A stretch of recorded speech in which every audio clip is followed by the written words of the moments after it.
savoir si ils seront heureux en affaires ou en amour.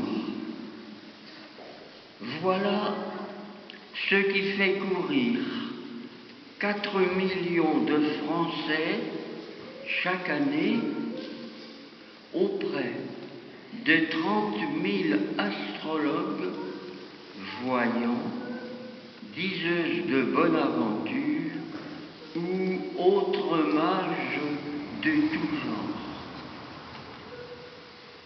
Ne sourions pas.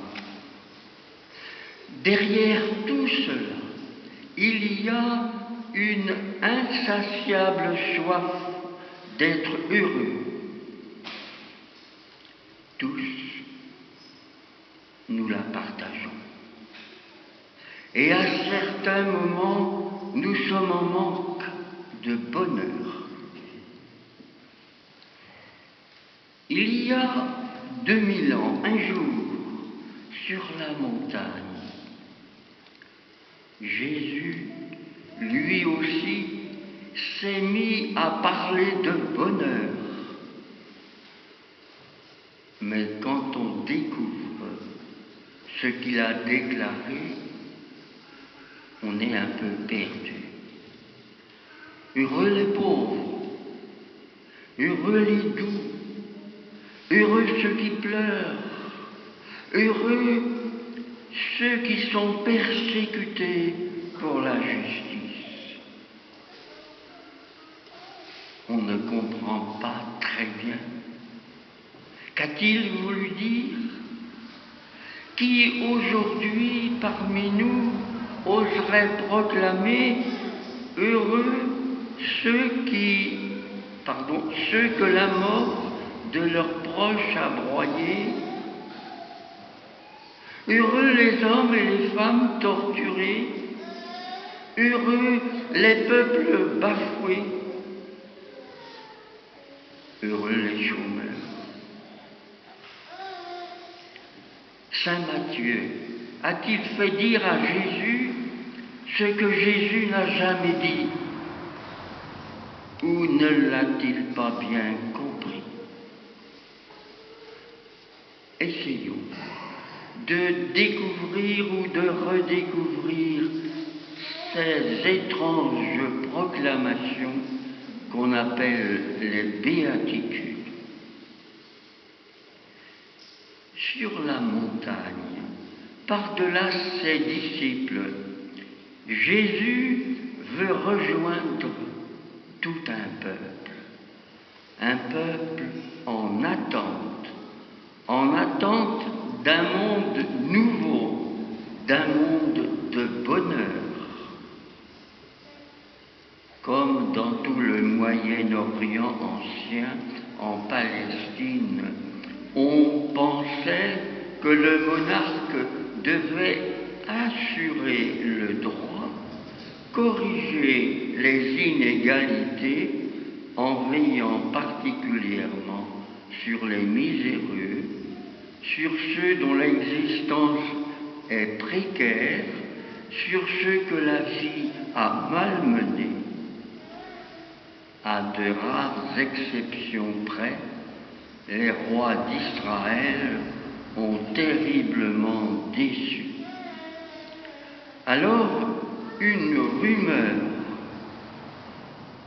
rumeur reprise par des êtres de feu, les prophètes, une rumeur s'est mise à courir, puis à se développer, puis à se répandre jusqu'aux frontières et par-delà.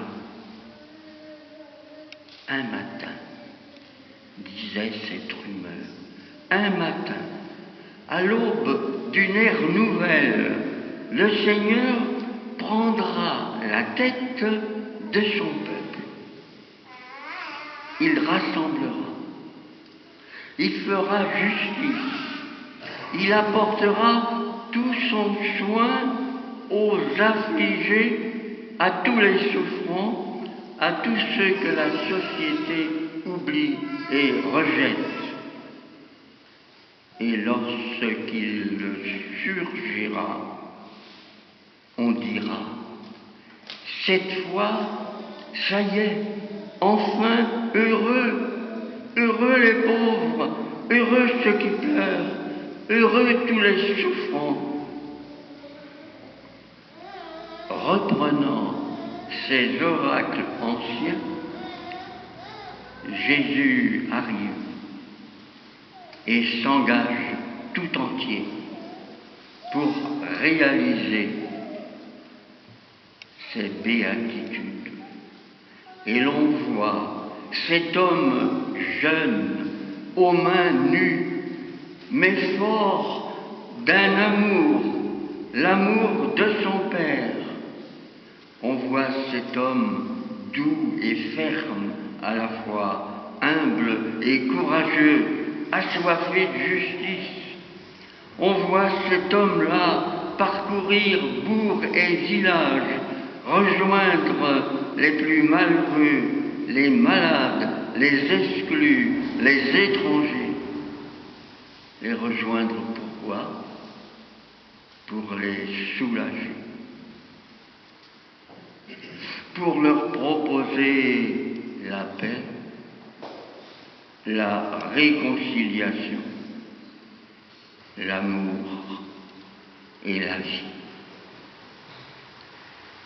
Les gens au pouvoir commencent à prendre peur.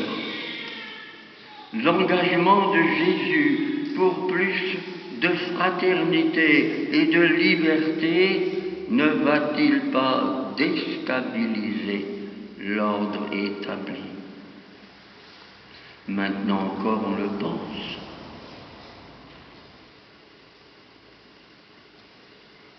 En le faisant mourir, on croit mettre fin à tout ce qu'il a entrepris.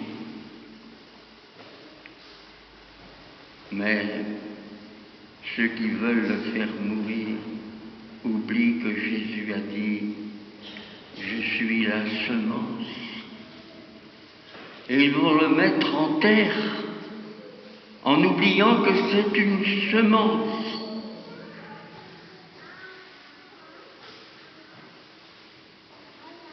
Les compagnons, après sa mort et sa résurrection, les compagnons, et après eux, génération après génération, d'autres hommes, d'autres femmes se mobiliseront à leur tour.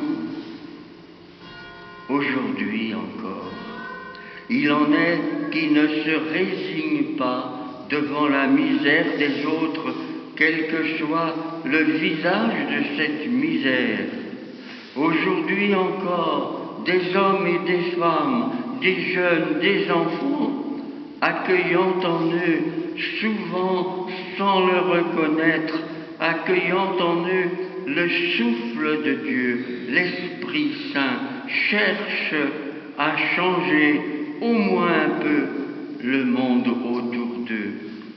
Et il en est dans cette assemblée, toutes et tous sans doute, à sa manière, chacun, chacune.